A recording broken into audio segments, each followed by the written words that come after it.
All right, go. Okay, the P200 has a fantastic Sony image module. It gives you 30 times zoom, great for any size room. It's great in low light and has awesome color rendition. On top of that, we have our BirdDog NDI processing engine, which gives you the highest quality pictures at the lowest latency. It's compatible with any NDI device on the planet and just gives you the best outputs. We have our brand new user interface with NDI version 5, which gives you waveforms and vector scopes to make sure you're properly exposed.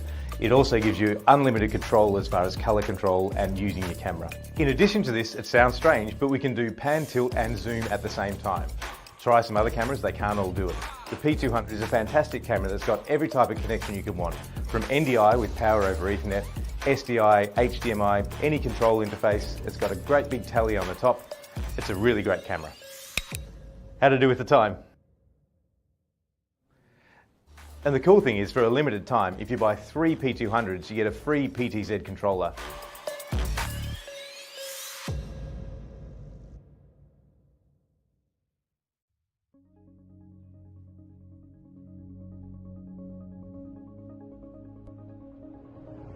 What's going on, everybody? I am BirdDog John. Thanks for joining us today, and we are going to kick things off here. It is 1 a.m. in Melbourne right now, and that is exactly where I am. Without any further ado, I'd like to welcome Robbie to the show. What's going on, man? All right, let's see. Hey, what's going on, Judson? Hey, thanks for having me. I do much more. We are joined with BirdDog Ian, who is at the Capture Summit over in Atlanta. So how's it going, man? Hot and sweaty. That's the most important question that our team can ask. Why are you needing this camera? Now, I haven't tested this thing since it got here. This is something that I'm really excited that NDI did. That's cool. Obviously, there are lots of flavors here, but this is the 4250 line. And our little friend here. Say hello to my little friend. It's brewing in the back of my throat. Based on the recommendation of Senseless, we're going to give a Java Monster a try. Oh, yeah, Pocky, We dude. got a little Pocky, and Yes. I have been putting this off for an age. Oh, I'm so excited for you. There is a Snacks on Stream mystery box brought to you by my Snacks on Stream manager, Brayton. What's going on, Bugsy? There you go. What's going on? Balu, good to see you, man. What's going on, NetHab? Hey, what's going on, Judson? And hey, Kevin, good to see you, man. What's going on, Jeremy? How are you? Thanks for jumping on. Oh, it's all good.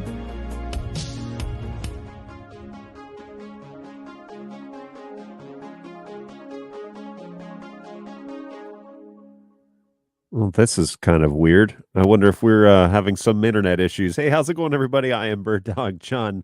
Hopefully you're doing well. I'm going to take a peek at the show over on YouTube. Let's take a look and see what's going on over there. I don't know what it's doing on the other side. Let me look at the video. Okay, it did not skip, so that's good. All right. Something going on with my interface. That it was like slowing, it would like pause the video and then it would like speed it up and then it would pause it again and speed it up. So it doesn't look like that's how it was received on YouTube, which is good news, which is odd too, because StreamYard is a web-based service, which is what I'm using here. And so, yeah, that's all good. Hopefully you're doing well. Thanks for joining us today. I am BirdDog John, and we are back for another hour of exciting, I don't know what. How do what do I say about that? Good times. What's going on? Hey, thanks for checking in from Rodrigo. Thanks for checking in from Mexico. I appreciate that. Good to see you. Good morning, Facebook user. I'm gonna have to dig a little bit and find out who you are. But that's great. Thanks for jumping on. Thanks for oh wait, that's Facebook. Okay, so let's go here and see what is being said over on Facebook. Hopefully you guys are doing well. It's been a busy start to a new week.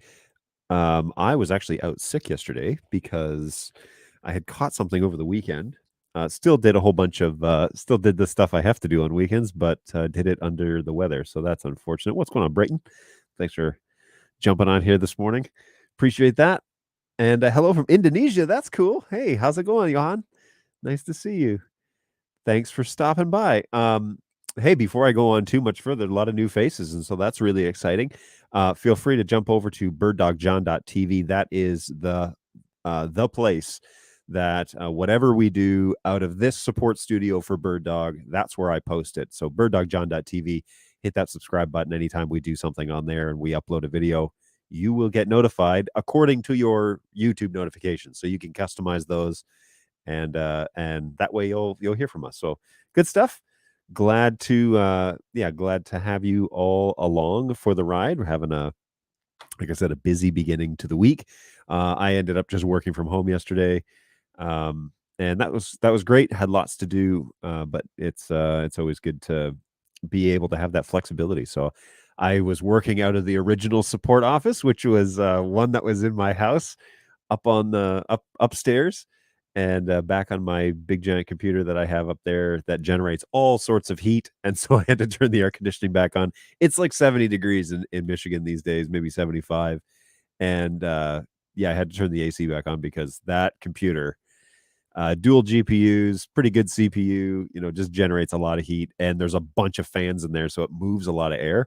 And I put it in a server chassis because I'm a nerd.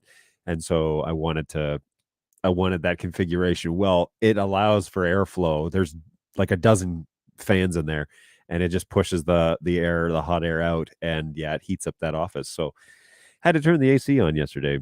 Hey, Facebook user, any insight on SDI out from NDI and NDI-HX? What now?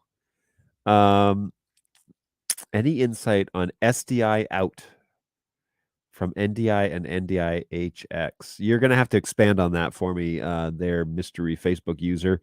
Oh, and good. I'm glad to hear it. Thanks again for coming along. Give me a little more context to the question. What do you mean SDI out from NDI and NDI-HX? I don't. Are you looking for a converter? Are you looking for something in specific? Jog my memory if we've had this conversation before and help me out with that. What's going on, Pandorica? Glad you're feeling better. I appreciate that. I am feeling better. Shortly after our conversation on Sunday, I was not feeling good at that point, and slept in the guest room, so much so because I didn't want my wife to get sick. So that was funny story about that is I was feeling ill on Sunday afternoon and evening, so I was like, honey, I'm just going to sleep in the basement in the guest room and save you from catching whatever this is. So she was like, okay. So I went downstairs and I realized I had taken my old TV apart and had laid it like all out on the bed. So I got down there. I was feeling like really under the weather, and I was like, and I was like, all right. So I like took the TV and I was like putting it on the ground and whatever. And then I went and took the bed sheets and I pulled the comforter off the bed. No bed sheets at all. And I was like,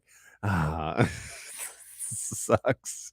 So again, still feeling under the weather. So I just pulled the comforter up on the bed and just found some blankets and just crawled under the blankets. I was like, I just want to sleep. I don't even care about having proper bed sheets or anything. I just want to rest. So anyways, Sunday night, it was great. I ended up sleeping really well. Woke up on Monday, felt a lot better than I did on Sunday, and then progressively got better during the day. So I'm back in action today. No fever as of Sunday night. So 24 hours, we're good.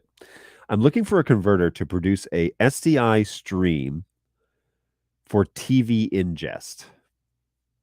We have some full NDI and HX devices and OBS and vMix, depending on the location. Okay, so you're looking for a converter to produce a SDI stream for TV. So your signal starts as SDI. Is that what I'm hearing? Signal starting as SDI, and you want to convert it to NDI to get it on screens, either decoding it on a flex out or something like that. Well, all of the 4K SDI, that's what that unit does. So it would be the encoder. So you would send SDI in to encode, and that would convert it to full NDI. And now you've got NDI on your network for that signal, and you just need a decoder in that case. Needs something for maximum comparability. Signal as NDI to get it out to a van. Out to a question about that last comment. So if your signal, you want to get this. So if you have an SDI and you want to get it to NDI, the 4K SDI is the thing that does that thing. Okay. You could also find somebody that's selling a BirdDog Studio. We don't make them anymore, but they are out there in the wild. Now, you'll be really lucky to find somebody that wants to sell this, okay? Because this was the original, but the Studio was that function as well. That's for an HD source only, not 4K compatible, but that would take, that would take that. To an OB van. I have NDI. I'm going to SDI. Well, the 4K SDI unit would also be that, except that in its current firmware state, it's just for full NDI. So if you have HX signals, they're not going to work on a BirdDog product like that. Now, with the announcement of Silicon 2, the promise is to work with HX2 and HX3. But Silicon 2 does not have a launch date. And so be really careful when you're mapping out what your installation is going to look like if you're planning on a feature that's not yet implemented. So Silicon 2 will be coming for those devices. Excuse me. Will be coming for those devices, but I need to log into Facebook here. Sorry about that, folks. Hang on one second. But you need to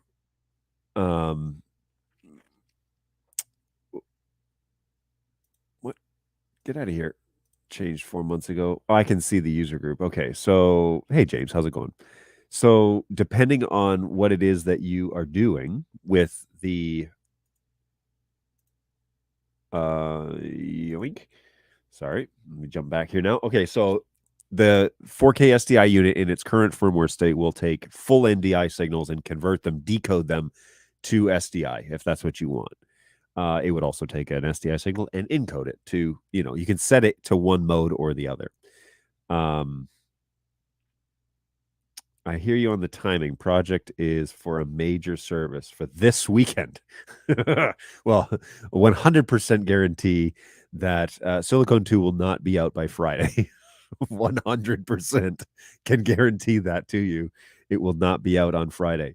So the trick would be then to, if you had HX signals that you needed to display on a BirdDog decoder to get them to SDI to go to screens, then what you probably need to do there is have a software that generates full NDI. So you could convert those signals to full NDI. Now, it'd be a little cumbersome because there's another element in the road. But if you want to use BirdDog products, and use them this weekend, this is how you'd probably have to do it, is you could use a program like vMix or something that does multiple outputs, because if you have more than one, obviously you're going to need that. But that would output, I think Wirecast would do it as well, but you could output multiple NDI outputs from that machine and then just input the HX sources into each of those outputs and then turn them around like a router. And, then that would probably do it. Now that I think of it, I wonder if the NDI router would do this. So I don't have HX sources in my office. Like, that's just not something that we normally deal with, just because of the nature of BirdDog products. But OBS is full, as I recall. Now, OBS is open source, and so it struggles with a few things, including performance. But yeah, that might be a free option. Can you convert HX to full in Bridge, right? Potentially. But I also know that the router, so I'm using the NDI router, right? So from NDI. And let me just pop this up here so that you guys can see. So I'm using NDI router as the way that I switch my video for my main camera. And you can set these sources to be whatever, and then the destinations then become sources themselves. So let me try and clarify, because that was a little bit confusing. If I toss this up here, right? And here's the router. So on my desktop, you can see it says source destination or router destination 1. And that's what this is right here, router destination 1. Now, this is a full NDI source. And when I switch them, oh, hey, we're doing snacks on stream today. When I switch them, this is just routing that. So this is actually a free option that you could use and at least test. Set your HX. What you do is you set your sources in like this. You right click on the source, you say configure, and then you pick your source from your list. And then you say this source goes to this destination. And then here in Studio Monitor, this is the actual destination. We click on my desktop, we say router destination 1. Now, if we go destination 2 is let's change it to source number 2. What's going on here? Okay, so source 2 goes to destination 2. So now if we say destination 2, so this is like another source on my network, boom. And the beautiful thing about router is that you can click this little cogwheel right here and then say add sources. Boom, boom, boom. Where is it here? Check that out. So now I've done this a few times and deleted things. So that's why the numbers are messed up. But you can just change that after the fact. But no, I want to get rid of that. So then you can add as many as you need. This is actually the way I think that you should try this first. This would be the most efficient way. NDI.TV/tools. Get the router and try this out because you can also add additional destinations. So if I have 12 sources here, I can add 12 destinations with the little plus button. That's probably the fastest way to do it. And then just leave this computer running on that network. That might be the best way to handle that out. I don't know. I'll throw that out to the crowd. Is that the best way to do this? Is this, do you think that that's a viable way to convert these HX signals to full NDI signals so that a BirdDog unit could read it? I think so. I think that might be the way to do it. It will retain the aspect ratio, but I think it will convert them to full NDI. I don't have HX here in the office. I don't wish I do because then that opens up a whole other ball of wax. But this may be the way to do it. So yeah, that might be the way to do it. I don't know. There's an idea. Hey, a whole lot of new people are watching this show, and that is super exciting. Probably because we're streaming to a whole bunch of new platforms. At BirdDog Marketing gave me the green light to put this up on the BirdDog page, on the user group. You are very welcome, mystery Facebook user. It doesn't bring your name across. It's all good. I think it's James, if I'm not mistaken. You are very welcome anytime. I would love to give you solutions, and if it works, please come back and tell me because I'd love to know if that actually worked for you. But thank you for giving me a challenging curveball there. I really appreciate that. And yeah, the Facebook crew is showing some love over there. I really appreciate that too. So thanks for the interactions, guys. Those show up and makes me feel warm and fuzzy. I appreciate that. Hey, like I said, we are planning on doing Snacks on Stream today. And today we have, of course, a random mystery box brought to you by my Snacks on Stream manager, BirdDog Brayton. And so feel free to show Brayton some love. And also, I went to Meijer and bought Coca-Cola with coffee, vanilla. So it was between this one and the caramel one, and my vote was for caramel, but I got outvoted by the guys in my office, and I adhere to the system.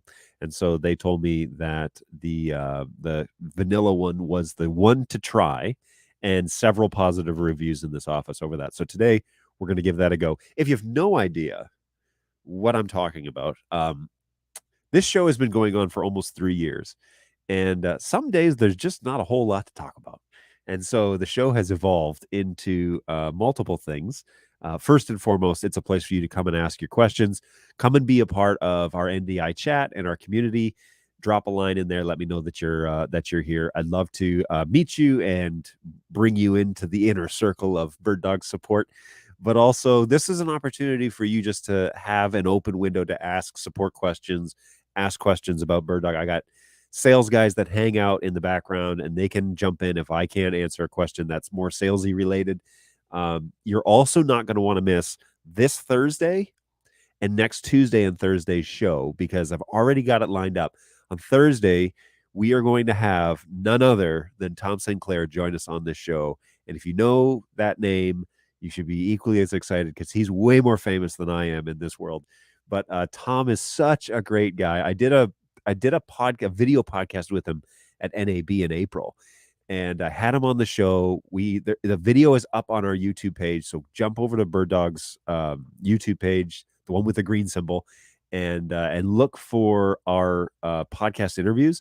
And it's actually me doing the interview. This is pre me getting COVID. And we do one with Tom Sinclair, who is from Eastern Shore Broadcasting. And he is just such a great stand-up guy. He has been doing this sort of stuff for like 10 years. So he's way ahead of me. He's a hands-on type of guy. He shoots it straight. If he unboxes something and it doesn't work, he flat out just says, that's not working. And he doesn't try and sugarcoat it. He doesn't do a whole lot of like figuring out the product before the show, which is actually a format that I've adopted because I think it's way more tangible for our customers to see how the unboxing situation goes and how it integrates and all that sort of good stuff. So it's really great. I'm excited to have Tom on the show. Set your watches, synchronize your watches to Thursday at 11 a.m. Eastern time, and we would love to have you join us for a time with Tom. Feel free to bring all your questions for him too. But he's a great guy, and we're going to have a chat with him for, I don't know, at least 30 minutes, maybe an hour. We'll see how long he can stay. So Thursday, our show, we're going to have Tom on.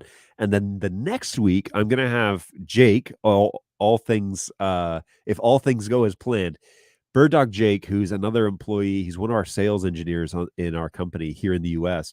He is going to join me, and we're going to talk about cloud on Tuesday, and we're going to talk about Central Pro, the new Central program 2.0. We're going to talk about Central and show all of its bells and whistles. Now, he's traveling, and so he's kind of out of the office right now. But when he gets back to his home office, he's going to have a whole bunch of, he's got it all set up in his office to demo and show.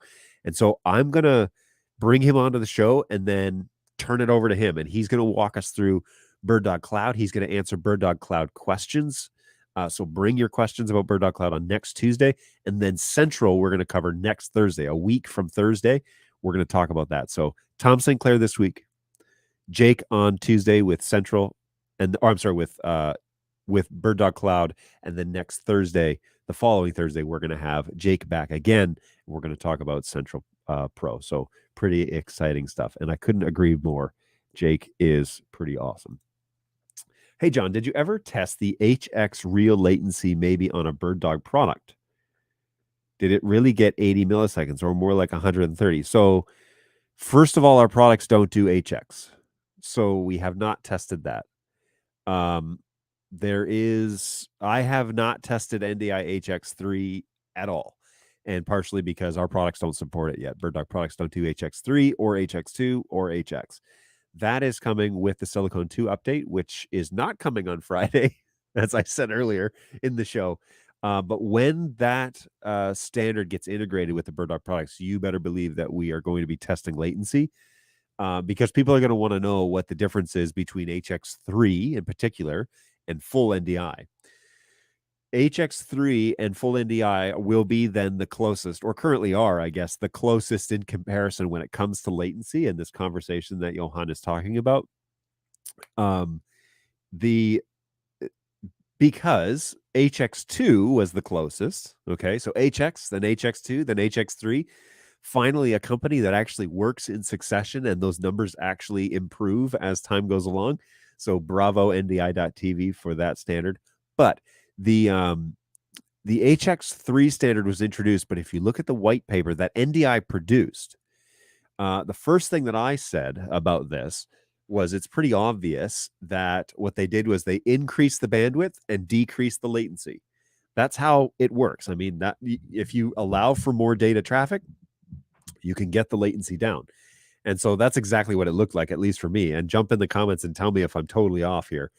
But when I looked at the white page, it was like, well, yeah, the latency is lower because they're allowing for more bandwidth to be used, which means that the processing can take up more processing power and get it across the wire, but the bandwidth increases. So I don't actually know if the true and there's a bunch of things that happen here when we talk about NDI encoding, like BirdDog, for example. We encode at 1 frame. That's the standard for full NDI. So 1 frame encode and then 1 frame decode. So in theory, between BirdDog devices, with no other things considered, we add 2 frames from encode to decode, tops. All right, or 1 frame per device. Now, how you get that data across is then different, because your software might be adding latency, or your network switch might be adding latency, or your QoS, which you're not supposed to have, is adding latency, or your projector that you're decoding on is adding latency, or your TV monitor is adding latency. And so it gets kind of difficult to like talk about real world numbers in a very real sense, because the other things that you're using to manipulate and to show those signals are also going to add latency. So high-end projectors will actually tell you what their latency figures are, and so you can know that before you install them. Some computer monitors do, a lot of them don't. A lot of high-end gaming monitors will, because that sort of stuff matters when you're in the high-end gaming world, especially at the competition level, which we have been exploring because esports is getting into NDI, and so that's really cool. And more so for the spectator aspect of esports and not for the actual gameplay. But as things continue to improve, you never know. They may get down to that. We've also had NDI integrated in like concert halls and for the music industry, live music industry in particular. But there's a definite separation right now between NDI and the music industry in particular. We've noticed again for broadcasting and capturing what happens in for an orchestra, for example, or a music concert, that is definitely an NDI realm. We can cover that, no problem. But when it comes to like conductors using the cameras to watch their orchestra, their like vast orchestras, which they can't see, and like they're conducting in real time, that is not there yet. And I would love to say, hand on heart, that BirdDog NDI is the solution there. However, there is introduced latency, and in all NDI, there's introduced latency. That's just a fact of what it is that we do. Now, BirdDog is, 2 frames from encode decode. So if that's not tight enough, then that's kind of a standard that's subjective to the installer and to the user. But, compared to real-time BNC or SDI, because we have a process that's happening between the SDI out and the NDI chip, there's an encode process that's happening there. And then vice versa on the other side, the decode and going into the screen or the projector or whatever you're using, there are processes involved, and they do take legitimate time. And so if you're in an industry that's like somebody's conducting an orchestra in real time, you probably don't want to introduce any latency there as possible. And so your only option is to go SDI out, which is extremely expensive. So then the conversation becomes, well, what's the compromise between expense and what we're willing to tolerate with latency, right? That's really what happens. And so the conversation has to happen between the installer and the expectations of the end user, and so on and so forth. So we have found that there are industries where it's perfect, NDI is perfect, and then there are things where it will be perfect when we can get it down a little bit less, like half a frame. Because if you're doing half a frame on encode and half a frame on decode, now we're only talking about 1 frame, which is, fairly indistinguishable to the untrained broadcast eye. To a orchestra conductor, they're not going to really notice a difference. It will be a reference and it will be good enough. But if you're talking about 2 frames or more, then then we're gonna have a real issue. So, hey, what's going on, Jose? Would be interested to use a core monitor to measure latency when it launches. I would also be interested in the core monitor when it launches. That is one product that the BirdDog support crew has definitely been really interested to get their hands on.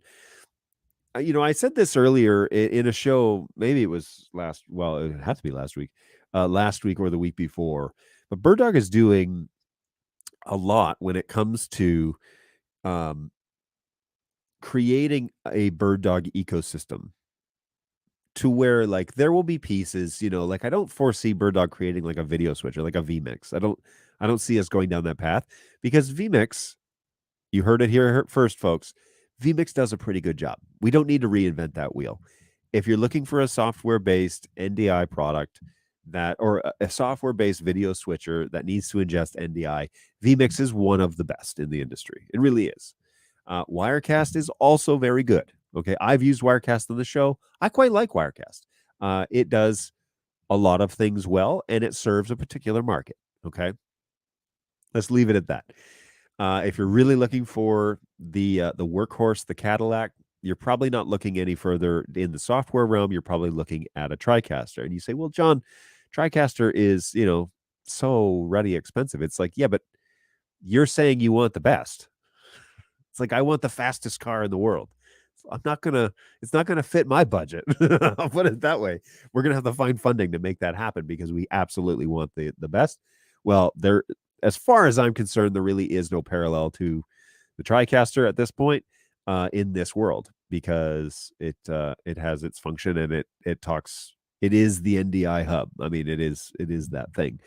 Now there are other products out there. Grass Valley does a bunch of things, but again, we're not talking about even TriCaster prices.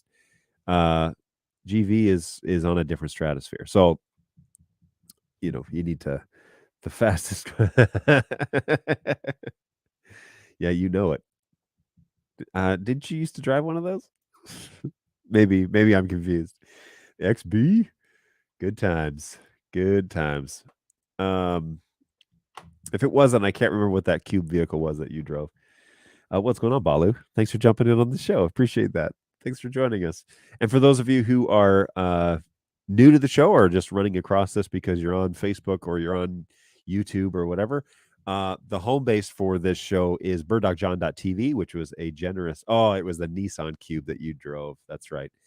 For those of you who are new to the show or you've just kind of come across it, twice a week, Support runs a show, and me mostly, run a show that talks about anything BirdDog. You're welcome to bring your questions, jump in on the chat, make it all happen.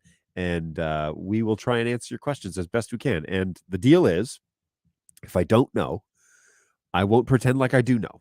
I will try and find out for you. But if I don't know an answer to a question, I'll say, I don't know. And we'll go from there. But the home base for this show is at birddogjohn.tv. Feel free to, we just kind of recently in the years, we've been over on the YouTube page for like a year. We used to run the home base on Twitch, which is great. You can join us on Twitch as well. So twitch.tv/birddogjohn if you don't like YouTube. But YouTube is where I'm going to post all of our content that we do for support in the foreseeable future. And so here at birddogjohn.tv, that will route you to that YouTube page. Hit that subscribe button. That'll help us out a lot. We need to get our subscribers up before we can really do anything with that channel. So feel free to jump over there and join us if you haven't done so already. Why would we choose a particular USB stick? Hang on. Why would we choose particular USB sticks to can update firmware on P200? Okay, I'm going to try and rearrange this question. I think what you mean is, are there any particular USB sticks that we should be using to update the P200? Yes, actually, there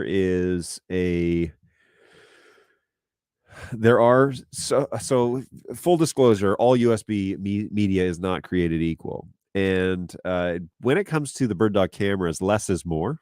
And what I mean by that is you don't need a big USB stick to do the update. Matter of fact, it's preferred you use a really small one. Matter of fact, it's really preferred that you use like less than a gig.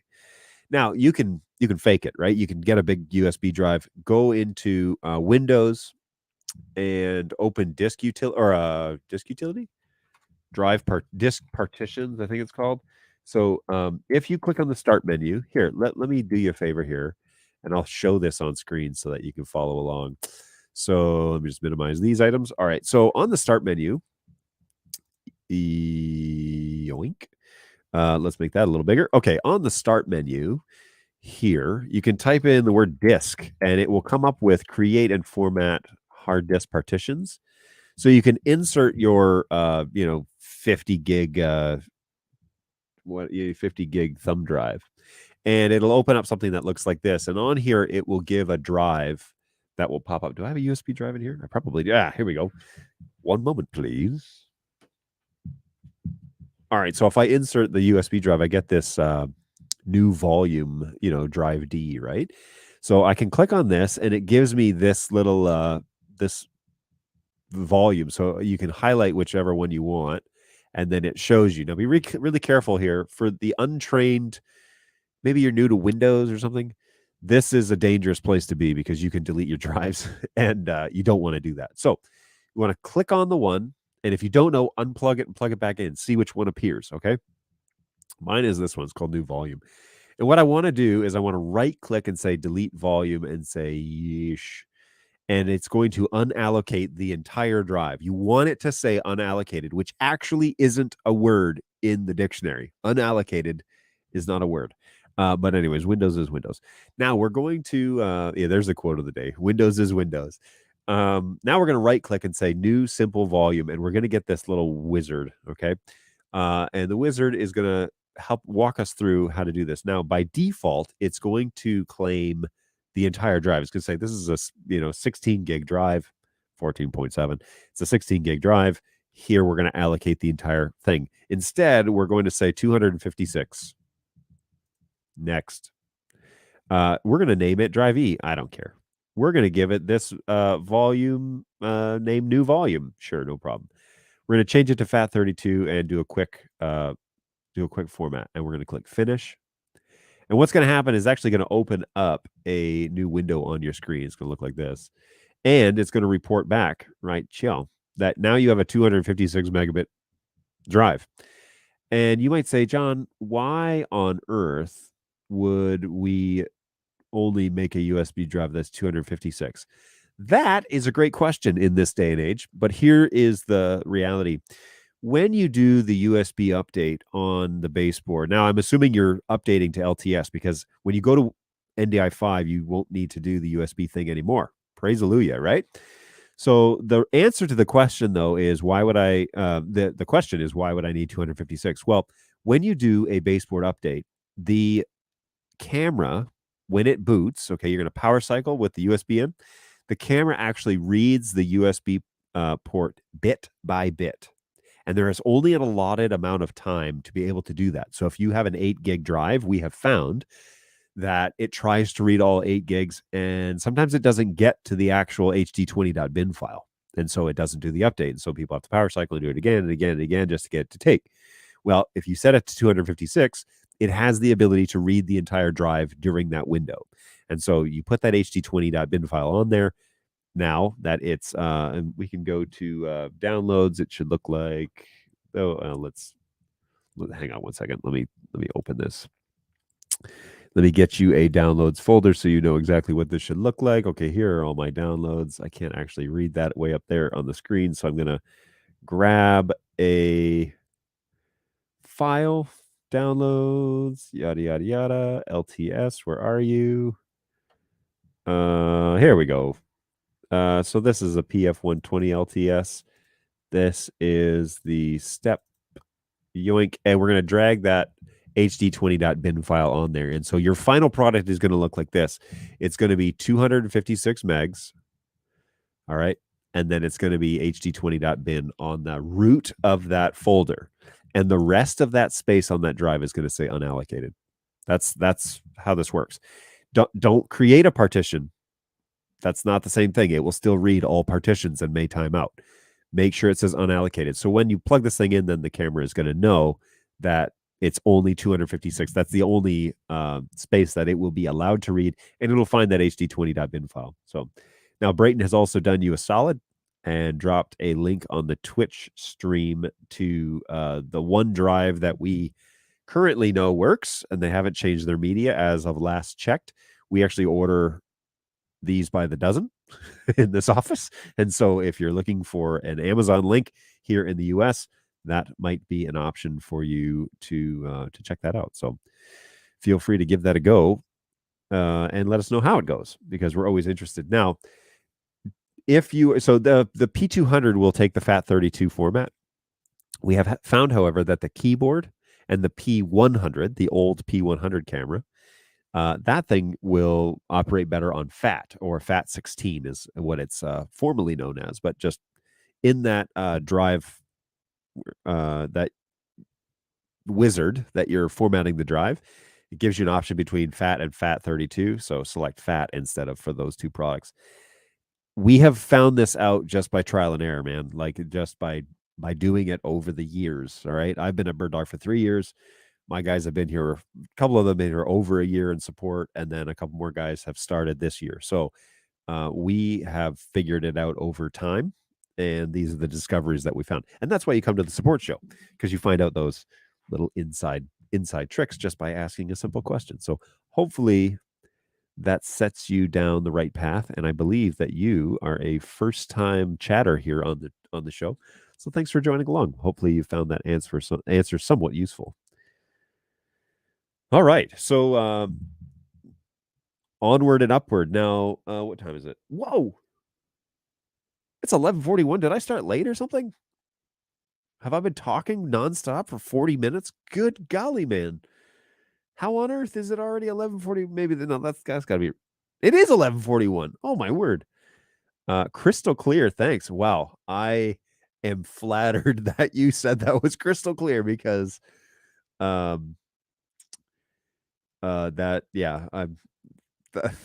is a compliment. Thank you very much. Sometimes I'm like, man, I'm talking a lot. I hope this isn't super confusing, because I'm sure it could easily be very confusing. Of course, feel free, by the way, if you still need some clarification, I got a group of guys at my help desk that are excellent at what they do, and they can give you a hand at help@birddog.tv. So feel free to reach out to them if your questions continue past this show. So by all means, reach out to them. All right, let's get ready for a little snacks on stream. John's just making up stuff to start drama. Look, I don't know. Look at him. Wish me luck, folks. It's my first Vegemite experience.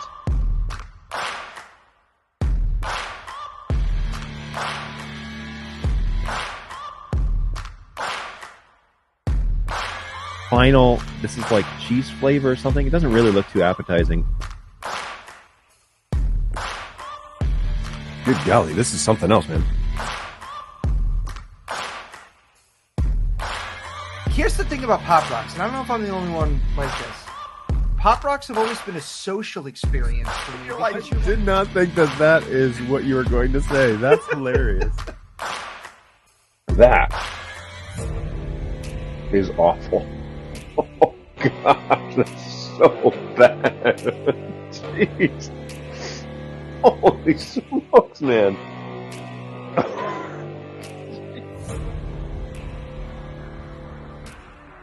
That's right, folks. Snacks on stream. Time to go again. And don't forget, if you haven't learned anything, just remember that Pop Rocks is a social experience. So one of the greatest quotes of all time. So yeah, we've got a mystery box today brought to you by my friend BirdDog Brayton, who works here in my office. He's he is the repair guy. And so he helps me out because I regularly forget to line up something, and he's always got it taken care of days in advance. So hats off to you, Brayton. Thanks for keeping this going, keeping this alive. Real quick, before we do something like that, I just want to follow up here. So the best way to make web TV that could be seen by many people at the same time with a couple of vMix plus P200s. So yeah, I mean, if you're looking to broadcast, I mean, there's lots of ways to skin that cat. But if you're looking to, so yeah, you've got your internal studio, right? So you're running vMix, P200, and then you could port that out any way you want in vMix. So you can do that with like RTMP. You can send that to a service. You could do an encrypted key. You could send it right to YouTube, Facebook, a bunch of things. Or you could send it to, you could output it to NDI and then use the NDI, router, or I'm sorry, the NDI webcam input tool, which comes with ndi.tv/tools, which is what I do here, to turn that NDI signal then into a USB signal, which then you could port out to web services like Zoom or like StreamYard, or there's a bunch of options there. And so yeah, there are lots of options to get your little production onto the web. vMix will do a lot of it natively for you, but if price is no option, there are lots of things to go down. Yep. So you're just in time, Sherman. Thanks for jumping on. Appreciate that. Good to see you, man. Snacks on stream. So let's bust this open and see what we've got going on. Oh boy. Oh no. This thing is like fruit leather. It says with real fruit. So what else is in here? This is hot and salted tamarind pulp candy. Oh boy. This is a Bubbaloo Plantano. Not sure what that is. I think it's supposed to be gum, so we're gonna try that one last. And then oh man, these are these Japanese cocktail peanuts, if I'm not mistaken. These I know are excellent, and so all excited about that. And of course, the flagship today is Coca-Cola with coffee, which was recommended a few weeks ago. And I ended up just going to the store and finding it because I could order it online for a ridiculous amount. But that one is, but it was found at Meijer, so super easy. And I'm excited to try it. It was voted that vanilla was the one to try. So if I'm going to like it, vanilla is the one that I should definitely try. So all good there. Small yellow one is last. Namaste from India. Hey, how's it going, Go Web? I think I know who this is because you've got tickets in and you're always very kind about it. So good times. All ready for school.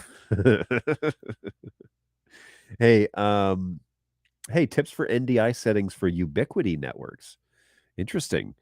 I'm going to do this one first, by the way. So now let's answer NDI questions while eating this questionable snack. Ubiquiti. Well, there are lots of people that are doing it. And there are a couple of guys. This looks absolutely disgusting, by the way.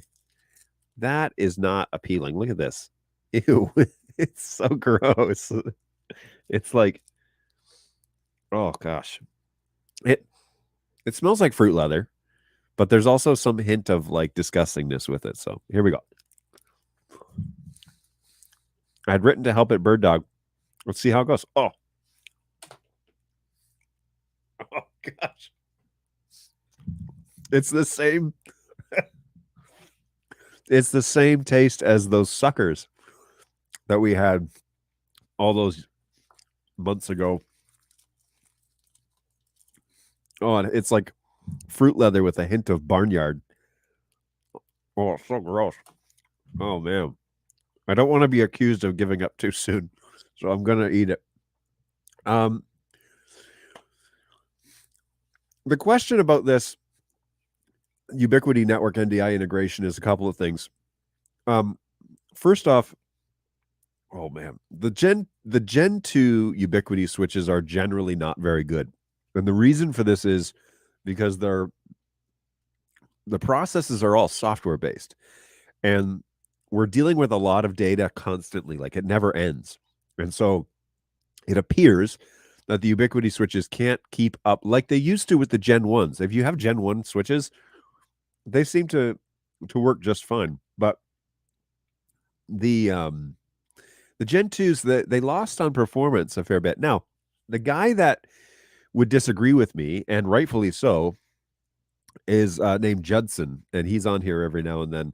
Judson installs Ubiquiti networks for NDI use and has had lots of success with them. But he has had to hash out over the years exactly what he has to do to get them functional.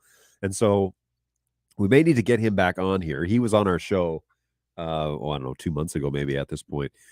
And we discussed his Ubiquiti NDI solutions. Those switches are not necessarily ones that I would recommend, primarily because they are prosumer based. So they're not in the AV Pro realm, but they advertise themselves as we're super easy to use. Now, full disclosure, I use Ubiquiti here in the office, but this is not a production environment. This is a troubleshooting environment. And I actually like using underpowered switches in troubleshooting environments because then I know they'll work well on overperforming switches, right? So It's the same reason why we have a TP link switch with the engineers, because we want to be able to show that it isn't working great, but they also want to try and make it work on something like that, because we know that everybody's using all sorts of stuff. Now, it's not to say that all of our products are guaranteed to work on those sorts of switches. Matter of fact, we recommend you never buy anything with link in the name because of their reputation. But one of the issues with Ubiquiti, I find, is that they've changed a bunch of standardized, like network standardized things like QoS. It's not called QoS on Ubiquiti. It's called something else. And you have to be able to turn it off. And on many Ubiquiti networks, with the exception of the edge switches, I don't think you're able to. And so that's a problem. So Ubiquiti tend to perform well with just a few sources, but they don't perform well in larger installs. And so if you're talking about 3 cameras and a keyboard, you'll probably be okay with a couple of Ubiquiti switches. But if you are talking about a fleet of cameras, I would probably steer you away from Ubiquiti and get yourself a beefy, 4250 from Netgear or something like that, because looks like a healthy lunch, John. Not quite. I'm gonna say I tried it. I might finish it, but that's equally as awful as I remember it. Now, these I am familiar with, and I love these, and so I'm happy that these are in the Snacks on Stream box. We're going to yoink, use my knife to cut these open, and oh yeah, these are really good. I already know I'm gonna like these. Now, these are like extra crunchy for some reason, and I'm afraid they're gonna break my teeth, but the risk is worth it. I've written into help at BirdDog, so let's see how it goes. Well, like I said, my guys are excellent, and I think I've seen your tickets come in. So I'm facing an issue with the P120.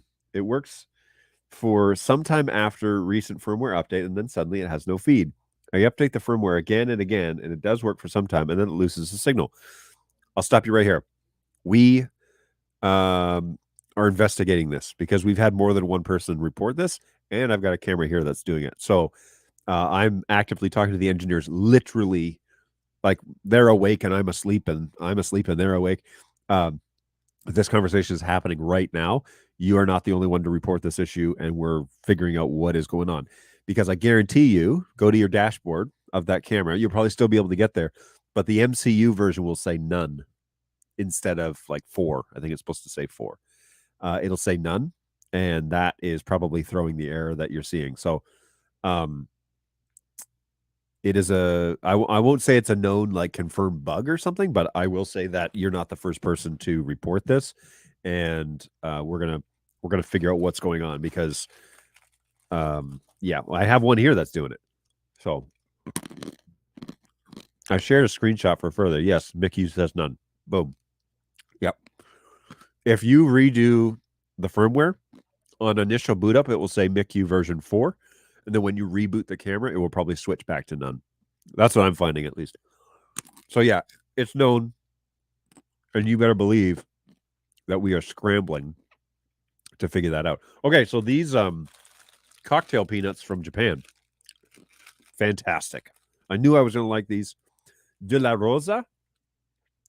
Something, something, something. Cocktail peanuts. They're excellent. High in calories, but they're excellent. And super crunchy. So jumping back to the Ubiquiti conversation real quick, is there any anything specific that's happening that you need, like anything that you're noticing? Are you dropping frames? Are you just looking for general? Because I can, the general network stuff, that's as far as I want to go with it there. But if you have specific things that are happening on your Ubiquiti network, let me know, because I'd be curious to know what it is that you're seeing. There's a small part of me that really wishes Ubiquiti would like step it up and have an AV line and do it right, because there's a market there for it, for their like low cost switches. But they just don't, they're not focused on that. They're focused on like the small business, like VoIP networks. And so when you're putting high levels of data through, or 140 megs for HD, or for 4K, it's 200 or more. When you start doing that sort of volume and you're doing 4 or 5 signals, it really bogs down their Gen 2 switches. And so makes me a little bit nervous. So, okay, it's working fine right now. That's good to know. How to make it work until it's solved? Well, I think right now the only solution is to redo the firmware and then never power it off. But I don't have a solution today for you, unfortunately. I wish I did, because it is definitely an issue. 5 to 8 sources are still working fine. Great. Which switch are you using? Be curious to look at the tech specs.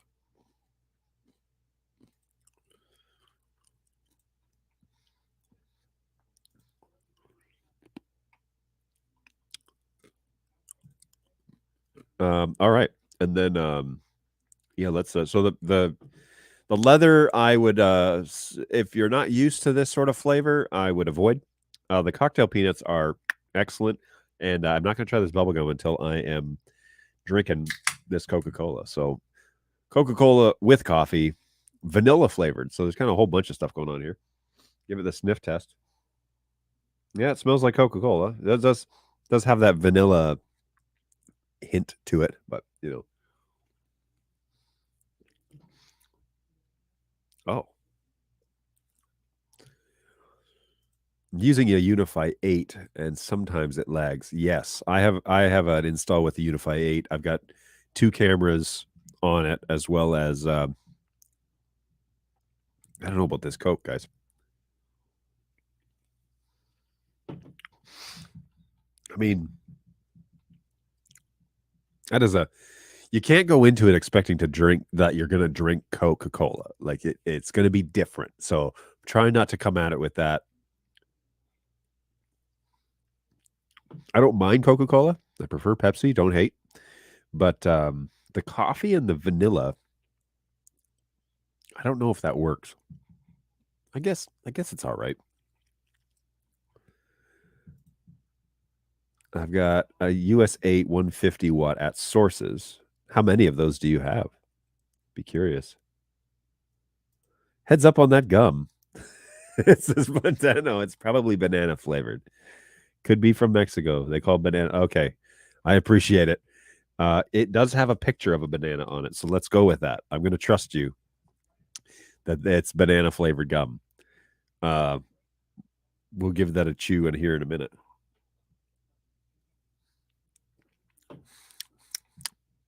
Yeah, I don't know about that. I don't know about that Coke. All right, so let's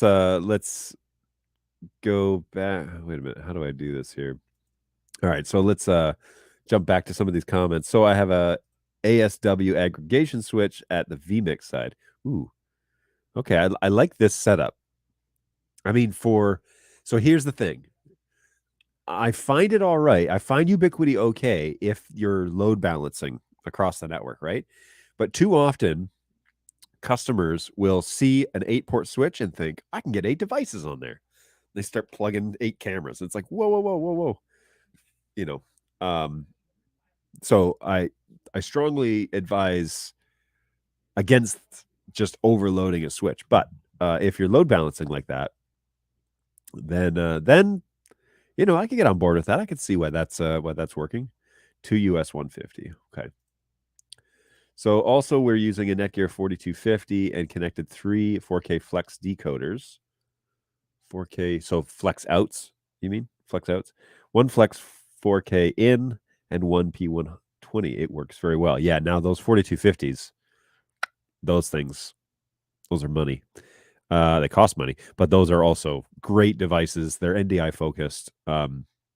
If I were to recommend anything, it would probably be that 4250 if you've got the budget. Now, man, that's crunchy. I've got 2 or 3 sources per. Okay, so yeah, I do like this setup where he's got 2 to 3 sources per 8-port 150. The Ubiquities. That I can get on board with. I think you'd be all right. It should be pretty stable. How is the back end? Is it copper or fiber? If you say fiber, I'm really going to be happy with you. Not required though. Don't worry. I'm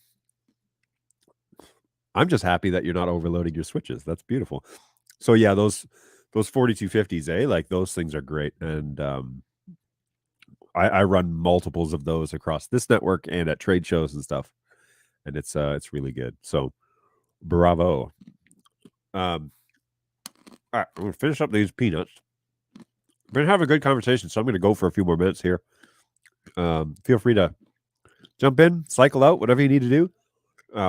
Thank you so much for showing up. If you haven't done so already, open a new tab and go to BirdDogJon, JON.TV. That's the YouTube page. Hit subscribe. And anytime that support puts up a video or does anything, I do some traveling for BirdDog. So I was in Australia. You saw the bumper video at the beginning. I did a show in Melbourne at 1:30 in the morning in Melbourne time, which is 11 o'clock here. And that was a lot of fun. And I tried Vegemite that night and not a fan. Fiber from a long run and Cat 6. I should have you come on over here and do some workshops. You're doing it right, as far as I'm concerned. Well done. Very happy to hear that. The shorter runs can be Cat 6. I mean, if in a perfect world, you'd fiber all that. But if you have to run Cat 6, at least it's Cat 6 and not Cat 5.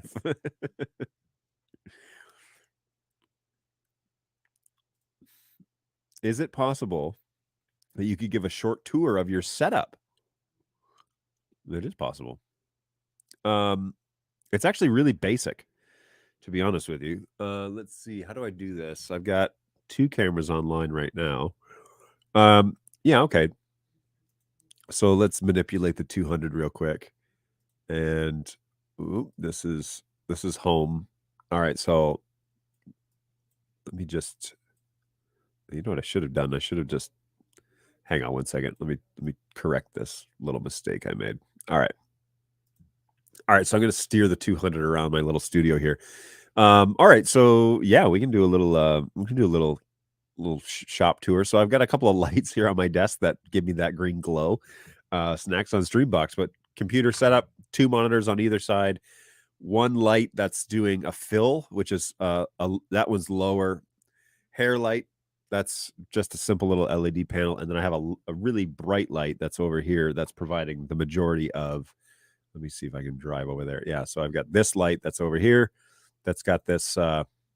It's quite bright. It's the brightest one in the room, and then this long boom pole that holds this RE20. And then this is a P200 that you're looking at, but there is also a P100 that's hanging off the roof. Don't mind the stains on the roof. I don't know what that's from.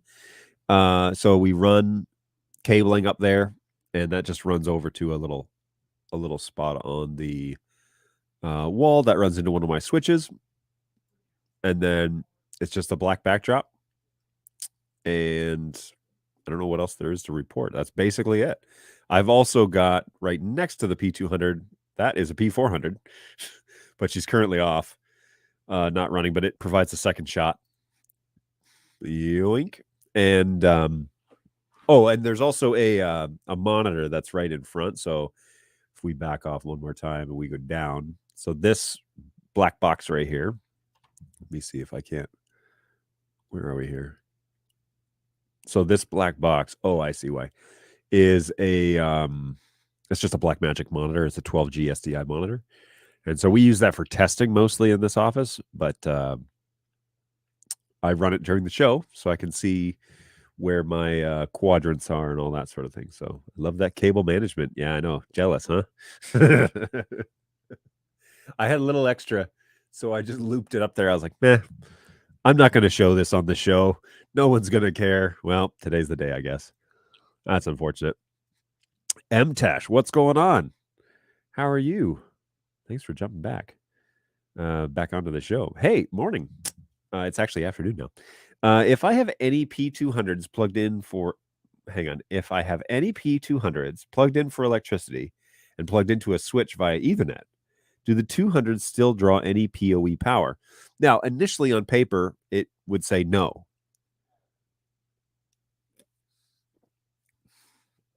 I want to like it.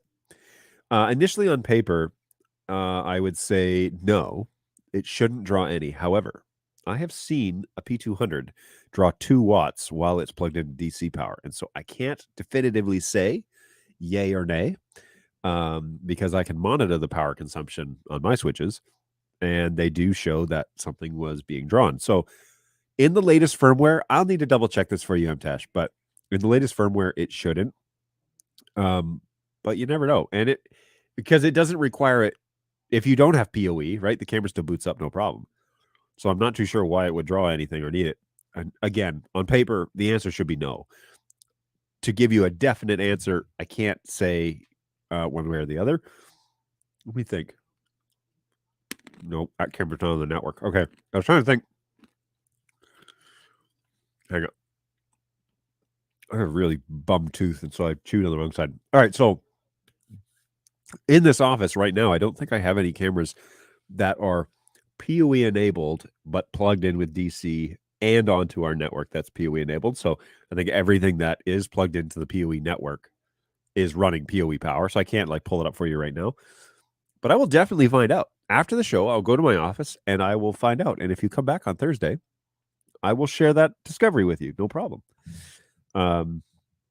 It shouldn't, but it might. P200s are plugged in and getting power from their electrical cords. Yeah, it shouldn't do that. It shouldn't draw any wattage from the PoE switch because it wouldn't if there was a non-PoE switch. But something tells me that I recall seeing this before in the past, and it just didn't. Don't worry about that. And it didn't. It wasn't 0, but maybe I'm wrong. I've been wrong before, and I will be wrong again. But maybe I'm wrong about that. That's fun with PTZ that you can do what you can't do with fixed cameras. Thanks for the studio. Yeah, sorry it wasn't very elaborate. It was kind of like here's this, and this, and this. All right, we're done. I have a TV. It's a Samsung TV that's over on the window ledge as well, where the cameras are, and that's the screen that I share. So when I pull this up, that is that monitor up there, and that's my third monitor. That is how we kind of share content and screen share and all that sort of good stuff. So DC sniffer and a comparator that knows if there's an external power switch off the PoE. I mean, yeah, inside the camera, again, it's supposed to detect that it's DC power and not request any. So again, the answer should be yes. It doesn't draw any power. Doesn't draw any required power. But I want to be sure that I am absolutely 100% correct before I say yay or nay. In theory, no, it should not draw any power when you plug it in over DC. Adam Lopez, what's going on? Thanks for jumping on the show.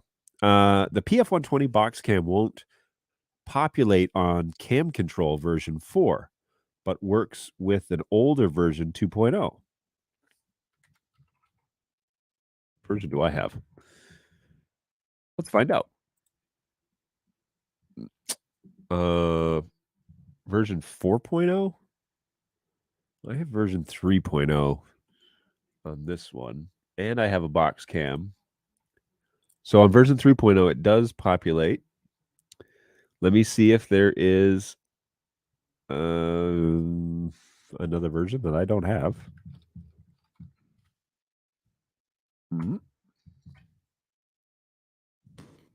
Ow. Oh. It was painful. And worth it. Cam Control. Check it out. This computer is not regularly used. It's used for the show and occasionally cloud testing. But so do you mean 3.0.4? Is that what you mean? Because that might be the version that you're referring to, Mr. Adam. Let me know. Should the Flex In, the Mini, etc., do audio only encoding? No. Do they require a valid HDMI input to start the encoding process? Yes, they do. They do not just do audio. I was setting up companion profile on my Stream Deck, and I can't find a P120 in companion profile for BirdDog PTZ cameras. That's because it hasn't been created yet. BirdDog actually doesn't do anything with companion in BitFocus. It's all done third party. And so somebody, I'm sure somebody knows who it is, but somebody is responsible for doing that. Whoops. Not responsible. They volunteer, to be honest with you. So they volunteer to do it, which is super generous of them. But we actually don't write that code or do anything like that. So if it's not up there, you could try a P100 because it's the same command list for the P100. It just doesn't have the PTZ movement. So if the P100's in there, then you can use that. Oh, I used the P100 and somehow got it to work. It's because it's the same base commands. So that's why. Still here, eh? Hey, what's going on, Michael? Yes, I am. I am still here. We started Snacks on Stream late because we've been having lots of conversation. And apparently I've been talking without any concept of time passing by. So Adam Lopez says yes. Okay, so let me grab that cam control version because I have 4.1. And so you're indicating 4.2. So I'll update it and we'll see how that goes. Hey, can you also talk about your software setup? What are you switching with? I'd be happy to talk about that because that's exciting stuff. Okay, so the service that I'm using today is called StreamYard. It's one that gets regularly promoted on YouTube.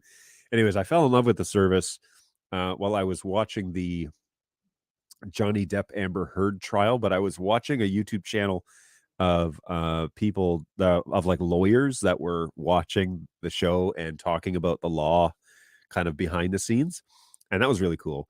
And so they were using StreamYard, and he was having like other lawyers join him of various persuasions, we'll say, and of the law and how it should be adhered, and they were having like genuine conversation. I loved it.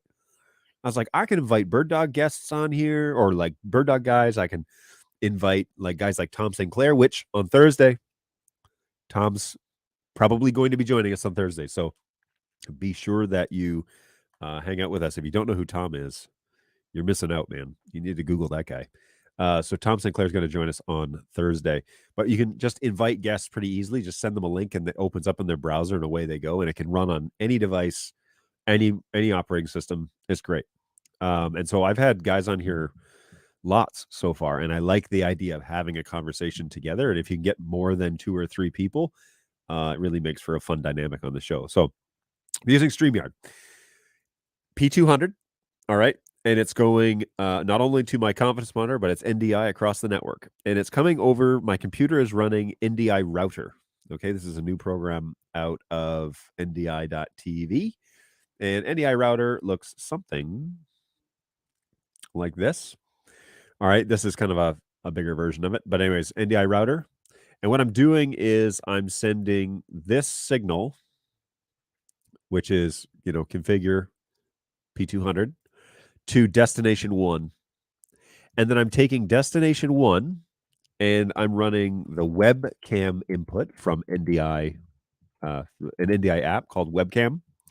And what that does is it takes any NDI signal and turns it into a usable USB input. Okay, it's a pseudo USB input. And so that then I can then plug that into StreamYard or Zoom or whatever, Skype, whatever. I take any NDI source, plug it in that way. But then router also allows me to then switch my source so that I can do that live. So router is a great little switching software. And then, we can see the actual streams here. Look, router destination 1. So here we go. And then when I switch it, you'll see on studio monitor and my video will change. Boom, boom, really fast, really snappy. So then I take that video and I connect it as a USB to StreamYard. And then I can add additional sources. So like my screen, I can add additional guests and I can put them in. I can, highlight them. There's a few different configurations. If I want to like show you how to do things on here, I can make this full screen. Really super flexible and super easy. We have the paid for version of this StreamYard program, and so I can stream to, I think it's like 8 different platforms. So we go to Facebook in multiple places, LinkedIn, YouTube in a couple of places, and Twitch, and that's seemingly working fairly well. And it brings in all the chats into one place, and then I can talk through it in real time. And as you can see, I can bring up what people say and actually show the comments, and so I can respond to them as well. So good times, great oldies. Isn't the same thing called SRT in vMix? No, SRT is a video for a low bandwidth video format for traveling across open internet traditionally. Hello, this is Igor. Hey Igor, how's it going? Thanks for answering my question during a previous stream. I'm excited to partner with BirdDog on our next project. Awesome. That would be fantastic. I've got 7 BirdDog cameras, 2 robots, and a Brynishnikov. I don't know what that is, but it's pretty exciting, and I love that name. Fantastic. I love the fact that you're using our stuff, and we got a link here. So I'm gonna check that out. I can't click on it in this chat. I've got to go over to Twitch. Hey, if you're new to the show, I keep saying this. If you're new to the show or you've stumbled upon us because we're broadcasting on other platforms, open a tab, go to BirdDogJon, BirdDogJon.tv, and check out that channel. That is where what I do with anything, I will be posting it there. And so if I'm ever on, oh, there's a paywall here, man. If I'm ever on YouTube, or if I'm producing anything, it will for sure get posted there. So subscribe to that channel. We got to build up the subscribers on that channel in order to be able to do some stuff with YouTube, like get our own name so that I can name it like youtube.com/BirdDogJon. That would be great. But that channel is too small. So do me a huge favor, subscribe to that. And then you get notifications when we go live, however you have your YouTube notifications. And we'll be in your feed and all that stuff too. So check that out. That'd be great. I did open this article. Check off 2 ways with the robot and paywall. But fantastic. I love the fact that you're using BirdDog stuff. That's great. And thank you for sending that over. If you have any like YouTube videos or anything like that you've used BirdDog stuff for that you've produced, shoot those over to the help desk or shoot them over to Eamon@bird-dog.tv. He's our marketing guy. He eats that stuff up, and he'll ask you permission to reproduce it and show it on our channels to rebroadcast, your production so that we can show people, look what people are doing with our BirdDog stuff. And he loves that sort of thing. So good times. Go web. Hey, can you talk a bit about cloud in your next stream or a short demo if possible? Actually, we're going to talk about cloud next Tuesday. Next Tuesday at 11 to 12, I'm going to have BirdDog Jake on the show. And he is going to give a Cloud 3.0 demo, and we're going to cover as much as we can. Bring your family, bring your friends, bring your parents. We are going to try and answer the questions that you've got and demo the product. I'm going to invite him on the show and then mostly turn it over to him. So he's going to be my guest next Tuesday. We're going to do a full-on cloud demo because of your requests, Go Web. So plan on being here a week from today at 11 to 12 Eastern time, and we will do a show. I'm having an issue with my Flex In, where it will only encode one channel of audio when sending audio in via 3.5 millimeter connections. It works fine with other brands. Have you seen this?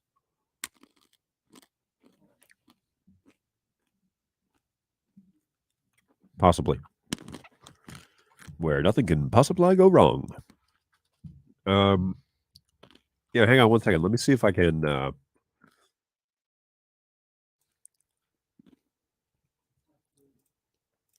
let me see if I can confirm this for you. Let me log into the desk real quick. And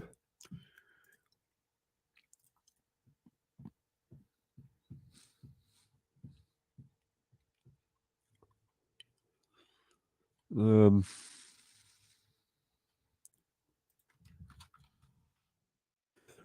the cable that you're using on the Flex input, that is a TRRS jack, right? You're not using a TRS, using a TRRS for that port because it is tip ring sleeve. So let me look about audio. I don't have anything reported about the port on there being having an audio issue. You can confirm in NDI monitor only showing signal in the right channel, I think. Definitely a stereo. But again, if you're using TRS and a TRRS jack, it may be touching the wrong contacts. But I believe all of our encoders are TRRS and then our cameras are TRS because they're they have input output. They have in and out on the audio, but all the converters are TRRS. Check that out and see if that helps. It's possible. So we're building a full NDI setup and using BirdDog. So it's a big learning curve. I believe it. So it's going to be part of our every system with my doubt, issues, and suggestions. Well, feel free to bring those questions and concerns here to the show because, first of all, you might be able to get your answers fast, but also people will learn who are watching in the wings. So always happy to walk alongside you and make your stuff as best as we possibly can. That's a good point. Thank you. Oh, you are very welcome. My pleasure. Thanks for jumping in the chat and bringing your questions. This is what the show is for, folks. Oh, I love it. It's great. Now to try and like this drink. Man, it's such a unique. So I was reading a review for the Coca-Cola with coffee, and it said more caffeine than your average cup of Coca-Cola, but less caffeine than your average cup of coffee. And I was like, that is a weird way to advertise for this. Like coffee, but not all the caffeine. Drink Coca-Cola. No, that's not a health recommendation. Do you like Coca-Cola, but need a little more caffeine? Try Coca-Cola on steroids. No, also not a great idea. So I thought that marketing ploy was bollocks at best. Well, good times. Hey, thanks everybody for hanging out. We got a handful of new folks that are here on the show for the first time, and so that's exciting stuff. I love the fact that folks are coming on. Join me over at birddogjohn.tv. That's the home for this show, and if you subscribe to that channel, you'll be helping me out big time. You could also follow us on Twitch, although we're not doing anything on Twitch anymore. I used to hey, join us on Twitch, help us. And then they banned me for putting a link to our own website. And that just rubbed me the wrong way. So I definitely did away with my allegiance to Twitch. And now we're trying out the YouTube thing. And I'm sure, you hear of guys getting banned on YouTube all the time. But anyways, we'll give it a go until we can't. Yoink and yoink. Just open this up real quick. So yeah, join us over at birddogjohn.tv. That is the home for this show, and if I ever do anything, it will for sure be there. So you'll get notified that we've created something and put it up there. So, hey, what's going on, Sanaya? Welcome back. Thanks for hanging out again with your dad. Appreciate that. Hopefully you're doing well. Hopefully you're having a good week. I wish my kids would talk to me on the show. They're 8 and 4, so then they don't know how to log on to the internet yet. Hey, did the audio to NDI suggestion fly in the team? So I sent that out there as here's an idea that might be out that, but I'm sending them into the abyss, and whether that gets picked up or not by HQ. And typically there's the dev team, the guys who are inventing this stuff, they're, obviously they're having stuff come at them all the time. But anyways, we I don't know. I don't know if they've considered it at all, but we could definitely poke the bear and see what they say. It's a great idea. Curious if the spec sheet anywhere says TRS versus TRS. Definitely use the TRS cable. I can 100% confirm to you that it's TRRS because it needs to be microphone left, right, ground is the way that it's wired, I believe. I have it written down somewhere too, but it is TRRS on the Flex. Confirmed. You can take that to the bank. Sanaya is 9 years old and is very much so into technology. Me too.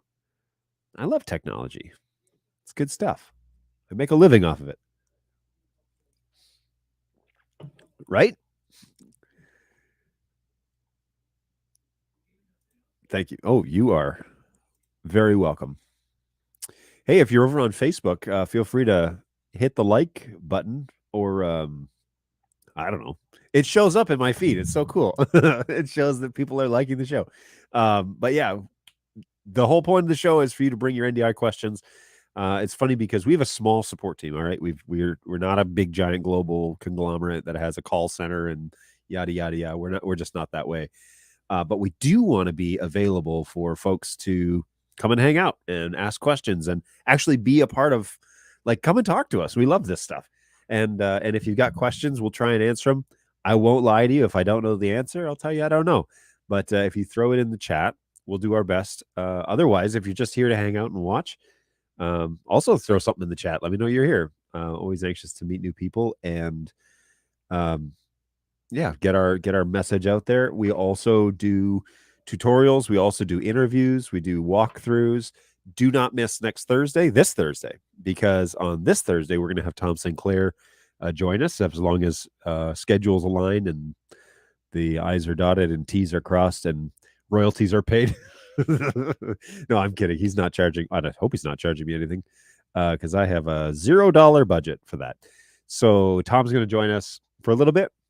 If you don't know who Tom Sinclair is, he's way more famous than I am. And so it'll be great to have him join us for a little while and we can just kind of talk about things. Since NAB, there is on our YouTube page a spot where I interview Tom at NAB in this past April.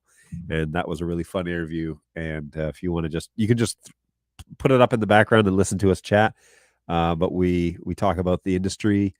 And the funny thing about that interview, and maybe I'll bring this up on Thursday, is Tom didn't know we were videotaping it. So him and I were having this great conversation, whatever, and I wrapped it up. I was like, well, thank you so much for coming along. And he's like, absolutely. I had a great time. And we were finished, and he said, you know what's odd is that you're a camera company, but you didn't videotape it. And I was like, yeah, we did. I was like, those cameras right there, I was sitting here switching the show without. I was like, I'm happy to hear that you weren't interrupted by that, but we definitely video. He was like, oh, okay. I was like, yeah, sorry, I should have said something earlier that these are the cameras we're using. But anyways, it's good times. I have tried to get support from global conglomerates with a call center that are nowhere near as responsible to the BirdDog team. Yes. Love it. Thank you so much for saying that. You have no idea. Yeah, so stinking awesome. BirdDog guys, that's all for you, boys. That's well done. Appreciate that big time. Man, that makes my day.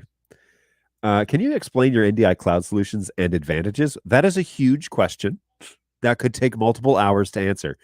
So next Tuesday, all right, next Tuesday, we're going to do a cloud demonstration with BirdDog Jake, who's a buddy of mine that works for BirdDog, and he is going to give us a full demo, well, as full as we can pack it in, of cloud. And I'm going to let him run with the show and do his thing. And so he's got it all set up at home. As long as he gets back to his home office and is healthy, because he's always picking up the flu or COVID from his constant travels, we are definitely going to do a full-on demo. And so join us, synchronize your watches is my phrase, for next Tuesday at 11 a.m. Eastern time. So an hour and a half prior to this time right now, Join us at 11, or you can catch it obviously on YouTube after the fact. But please plan to join us next Tuesday for a full-on demonstration of Cloud 3, which has a ton more options. So many that we need our sales engineers to specialize in this product because there is so much stuff to go over. And so I'm really grateful that Jake is going to join me because he will do a much better job of explaining it than I will. But let's plan on next Tuesday at 11 o'clock for that demonstration. Awesome. I fully agree. I'm really excited to have him on, and I haven't seen or talked to him face to face in quite a while. So it'll be great to see Jake again. Yeah, he's a good dude. Thanks. You're welcome, GoWeb. Tell your daughter I say hi. She sounds like an awesome 9-year-old. So the last question is, since that you've been so helpful. Oh, thank you. I have a Flex out that decodes video, but the video is jittery. Studio Monitor works like a champ. Guidance on how to troubleshoot other than just blame it on the network. You took the words out of my mouth. No, yeah, okay. So a couple of things that can be done here to kind of troubleshoot things. So typically jitter or frame drops are happening at the process level, okay? So on a computer, there are buffers that are happening on the NIC card. And so that's going to make the stream look really smooth. Because the BirdDog is attempting to decode in one frame, there's very little time for any of that. And so we may be looking at packets not getting across the network in time, okay? So the first thing you want to verify is QoS turned off.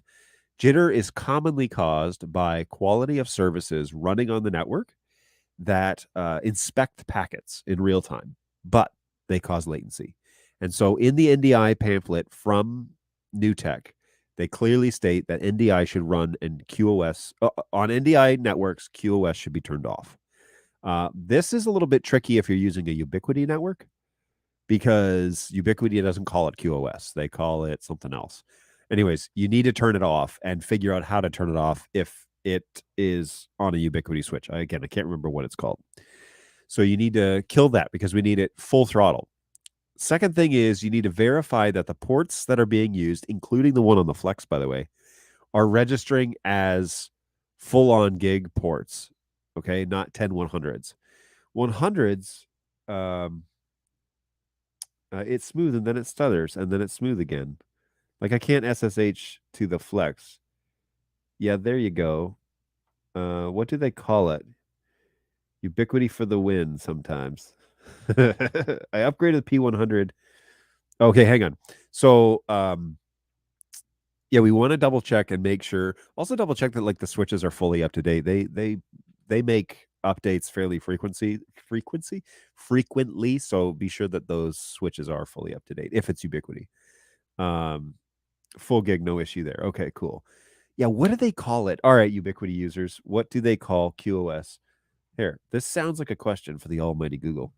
What does Ubiquiti call QoS? You mean Ubiquiti? Yes, I do. Best practices for qualities of service. Oh, they have. Ooh, you know who you should definitely watch the video from Crosstalk Solutions, dude. I love that guy. I've never met him. I just watch his videos, and that dude, I love Crosstalk Solutions. Go to YouTube, type in Unify QoS, and then go to Crosstalk Solutions. He's a guy in his home office, but he is a really sharp dude, and he does everything Ubiquiti. Check that guy out. See if there's anything beneficial in there. Come on. Because he talks about QoS on Ubiquiti, apparently. He would know better than I do. I upgraded the P100 to the new beta NDI 5 firmware. I botched step 2, and I went on with step 3. Uh-oh. I know where this is going. Now I have no image. The MICU says none instead of 3.7. How bricked is this unit? Is there a factory reset procedure? Well, there is, but it's not going to revert baseboard firmware unfortunately. That's not what the factory reset would do. It would return all the settings to factory reset. You can, however, go back and do step 2. I would just redo step 2 and then redo step 3. Step 2, you should really go to LTS first. Okay, so on the P100, go to the latest LTS firmware. So do step 2 of the last LTS firmware for P100, and then do the LTS firmware for the software, and then make sure that everything's working, and then do the firmware for NDI 5, which is just a firmware update at that point. That would be the best way to proceed forward. Maybe in the future episode, a request to do a demo of a Netgear 4250 switch. Best settings for NDI. I don't want to spend that much time to learn it myself. Whoa, this laundry list of things to do is getting... Actually, no, I love it. Yeah, 4250. Let me just make a little note here. 4250. Okay. We'll handle that for you. Actually, that is something that I've wanted to go over. It's someone else's product, so it's a little bit tricky, but I have had a fair bit of experience with it at this point. It'd be great to have like a one that's not doing anything, because the one that I have in here right now is functioning for that camera. But she's beautiful. And there's also a, let me go here to this camera. This camera is the overhead, and people have commented that it's not like super smooth. And I know, but I think it's actually something wrong with the camera itself and not with the not the network issue or anything. That's why it's at the support office, because there's something wrong with it. That's pretty common, actually. That's where most of our demo gear comes from. It's like, well, everything works except the audio port, so this is now a BirdDog support unit.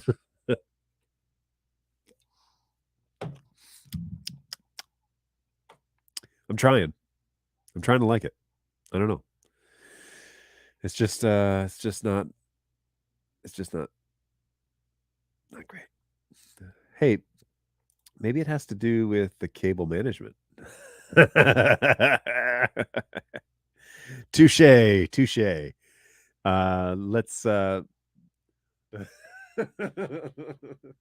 it also, that camera is so funny because the whole building shakes, and so it's hanging from the roof, and so when I switch to it occasionally, you'll see like the whole table shake, and I'm like, oh geez, like it's not the most secure place to put it on a grid of a hanging ceiling.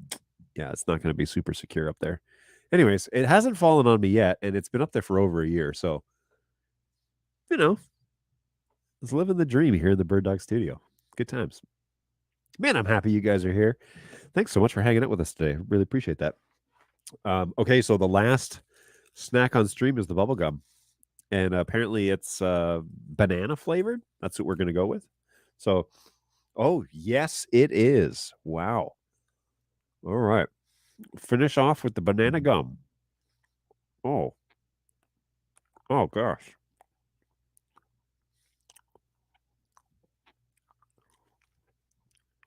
There was like a Gushers center, like banana juice in the middle.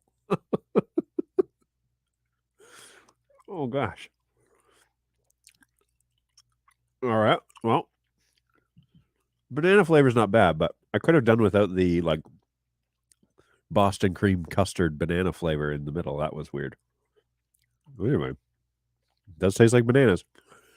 Fun fact about me: when I was little, they used to make medicine, which was basically like penicillin, in various flavors, and they always gave me banana flavor, and I ended up just being sick to my stomach every time I had to take it. And it probably wasn't like, I wasn't allergic to it, but I just refused because I thought it was the nastiest flavor ever.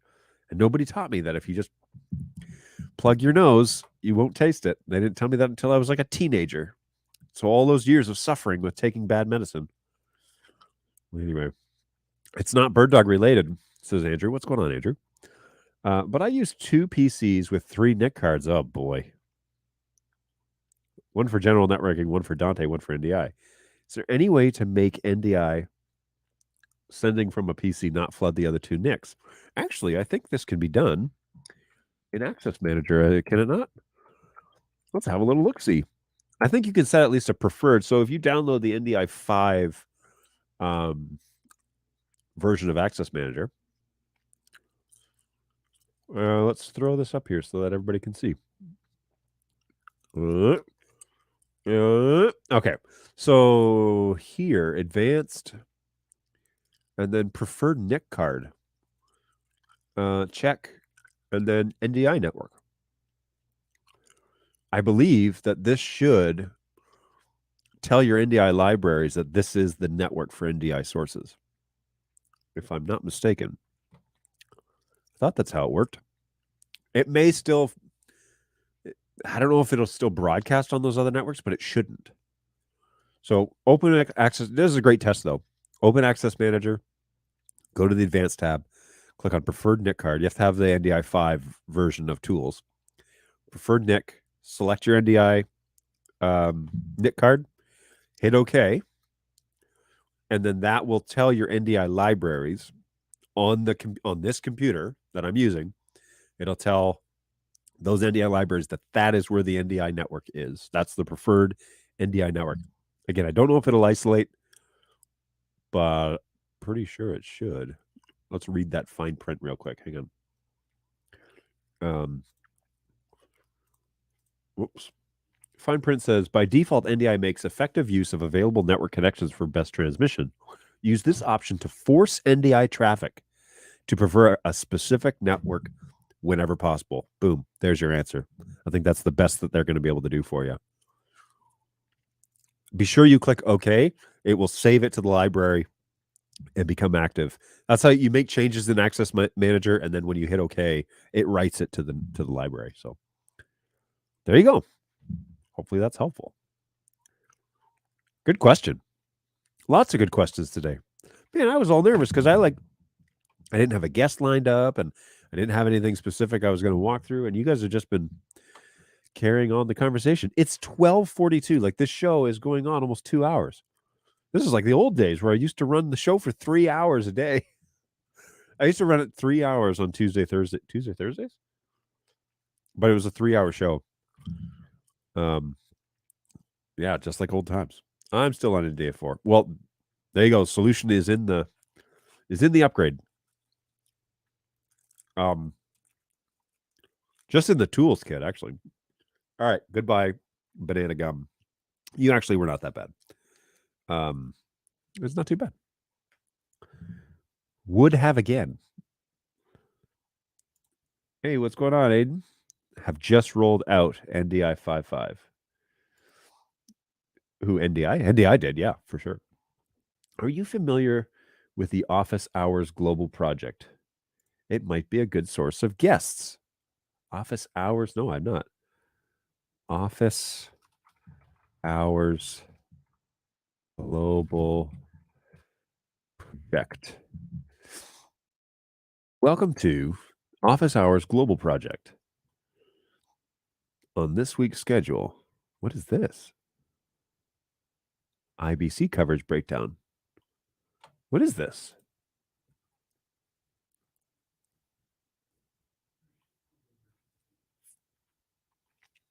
Join our daily Zoom conversation. Wow. After hours event. Ecamm, web construction. No, I don't know anything about this. All right, give me a little context. What is all this?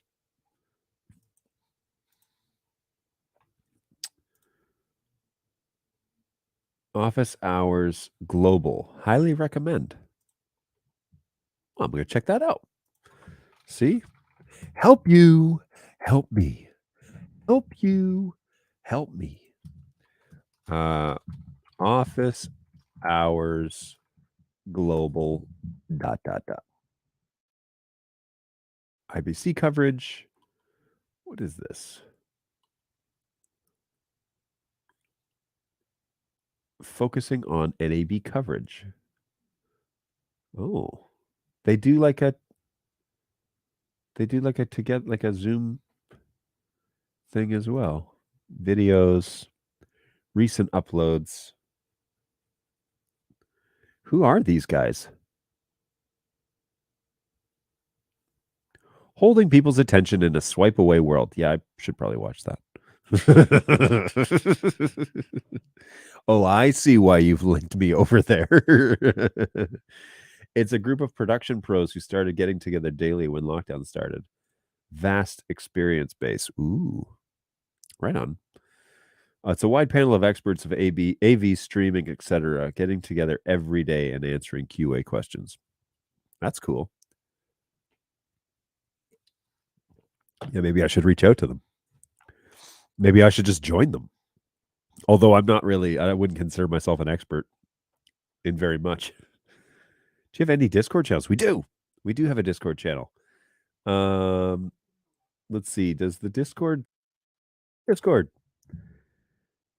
it is. Thanks, Nightbot. Yeah, there's the link. It's over on the Twitch site. I wish that there was a way that I can show this, but I can't actually click on this link in StreamYard. It's not a live link. It brings it in as a chat window from the channel. It's a little bit strange, but anyways, there it is. That is hosted by a guy named Beep Chirp, who, that he hosts that, and he also does my DNS redirect for BirdDogJohn.tv, and I'm super appreciative of that because that helps people out a lot. But Discord, there you go, the unofficial, unsupported BirdDog Discord channel. It's not affiliated with any company, owns or uses anything that you can think of. Yeah, I need to check those guys out, I guess. It's been now are they hosted over in Europe? Because it looks like oh no, this just finished. Interesting. Yeah, they got a good following too.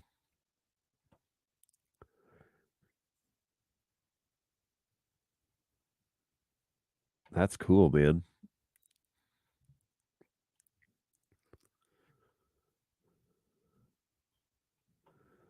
Yeah, I should check that out. I'll leave that tab open and take a quick look at what they're up to over there. Okay.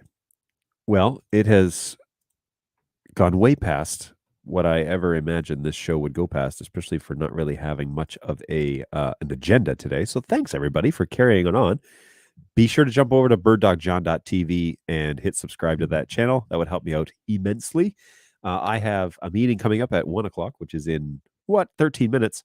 And then, all the support things that I do. So join me again on Thursday. And on Thursday, I'm hoping that Tom Sinclair from Eastern Shore Broadcasting is going to join me. We're just going to hang out and chat for a bit. So bring your questions. Bring your questions for Tom. He's also got a show on Wednesdays, which is it's a really great show, and it's well attended as well. So reach out to those. Check out his channel. Check out birddogjohn.tv. Subscribe to those if you don't mind, and keep us in the loop as to what we're up to. You'll get notifications according to however you have YouTube set up. In the meantime, if you hang on here, let me go back here. Core team is in the US, but they are truly global. Sorry, it's a time sync. Got it. I'm on the Discord channel with a lot of professionals from video, filmmaking, live streams, etc. from across the world. Would be fun if BirdDog would be a part of our little community. No, I mean, I don't see why we wouldn't want to be. You can certainly shoot us whatever the link is. You could send it over to the help desk and just say, hey, I talked about this on the show. And then they could either get it to me and I will add the guys over at HQ and see if they want to join. But yeah, there's options there. No worries. You let us know what you guys got going on. In the meantime, however, I do need to sign off. In the meantime, shoot your questions. If you can't wait until Thursday, shoot your questions over to help@birddog.tv. And my guys are going through tickets right now, trying to sort out how to get things resolved for folks. Really great group of guys. We try and respond as quick as we can.